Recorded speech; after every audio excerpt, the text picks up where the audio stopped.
Well, once more, unfortunately, we have to come at you with a bit of bad news, this time coming from south of the border instead of Ottawa, as we're pretty used to within the gun community here.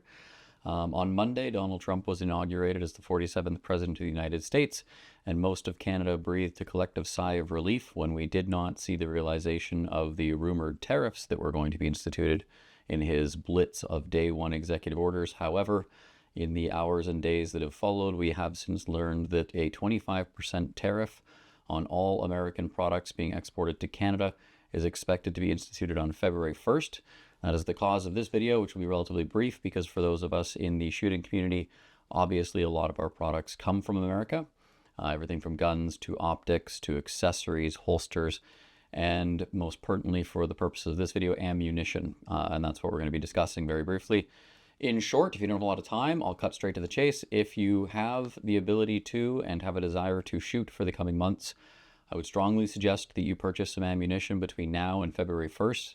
Unfortunately, our domestic production of these items, we do have some. There are Canadian producers of firearms, optics, and ammunition, but they are somewhat limited in scope and they will not be able to meet the demand in the case of these tariffs coming to pass.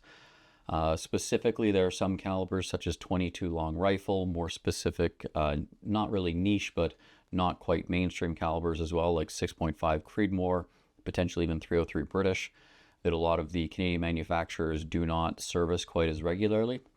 That's simply because switching calibers for smaller scale production lines, switching calibers from one to the other is quite an extensive process and involves a lot of quality assurance steps along the way to ensure that if you were loading 308, that the 303 that you're now loading is obviously meeting all of the same SAMI, etc. specs that it needs to. So it's quite an extensive process.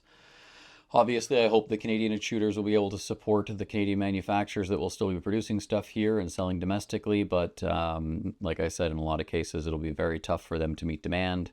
There are not a lot of people, for example, building lever action rifles here in Canada. So we'll expect to see a lot of retailers and distributors shift to European and Turkish sources for as much of this stuff as they can. But when it comes to ammunition, it's very heavy. It's very difficult to ship from other areas of the world.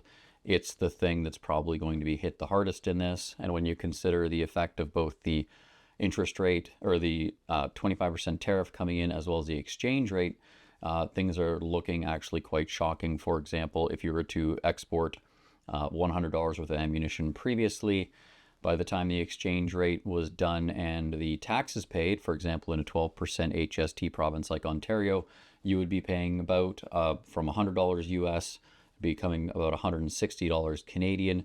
Now that $100 US dollars worth of ammunition being exported sells for about just over $200 in Canada after the tariffs and taxes are accounted for. So some sticker shock there likely to come in the next few months. So like I said, if you want to shoot, if you've got competition aspirations through the spring, we don't know how long these will be in place or even if they're going to be coming in, but nonetheless, better not to get flat-footed.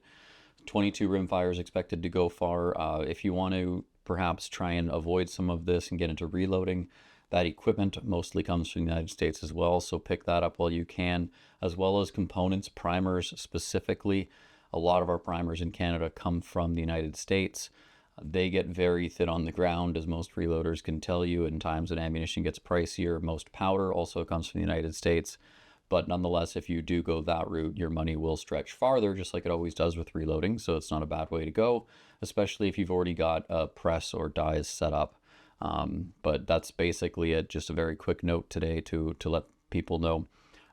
As of February 1st, things will probably get quite a bit more expensive, specifically within the shooting community, because like I said, there's not a lot of other alternatives.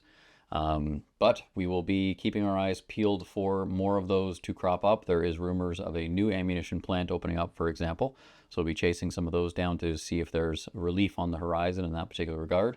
And hopefully we can get a government back in place in Ottawa soon that will deal with this in perhaps a more satisfactory or amenable plan than what we currently have, with the Liberals having pro-road government and seemingly being more interested in electing their new leader than involving themselves in preventing a looming trade war. So unfortunately not great news today, but hopefully it won't be around too long, but nonetheless something to be aware of because you got 8 days left before these might come in. So if, like I said, if you have aspirations, you'll probably want to get out there because this stuff is about to go up in price. So have a good one, folks, and I will see you guys later.